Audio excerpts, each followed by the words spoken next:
OBC মামলা, তবে কি এখন নতুন নিয়োগের বিজ্ঞপ্তি প্রকাশ করা যাবে না?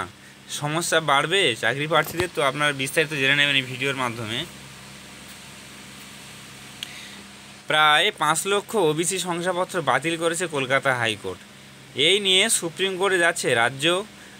নবান্নের সূত্রে খবর, ইতিমধ্যেই আইনজীবীদের সঙ্গে কথা বলে প্রশাসনের সর্বোচ্চ স্তর থেকে যত দ্রুত সম্ভব সুপ্রিম কোর্টে দ্বারস্থ হতে নির্দেশ দেওয়া হয়েছে।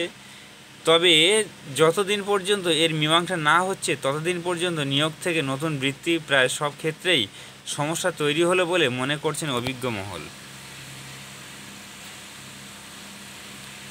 আদালতের রায়ে চাকরিরতদের সমস্যা না হলেও চাকরি প্রার্থীরা মুশকিলে পড়তে পারেন। রাজ্যে যে কোনো সরকারি নিয়োগের ক্ষেত্রে 100 পয়েন্ট রোস্টার মেনে চলতে হয়। মোট শূন্য পদের নিরিখে সাধারণ তপশিলি জাতি, তপশিলি জনজাতি বা ওবিসি সংরক্ষণ অনুযায়ী কার জন্য কটি পদ থাকবে তা স্থির হয়।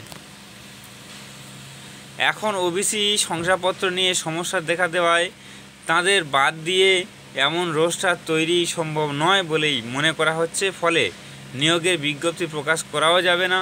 তাছাড়া আবার যাদের চাকরির পরীক্ষা ইতিমধ্যেই নেওয়া হয়ে গিয়েছে সেখানে নির্বাচিত যোগ্যদের ডাকা আপাতত সম্ভব নাও হতে পারে।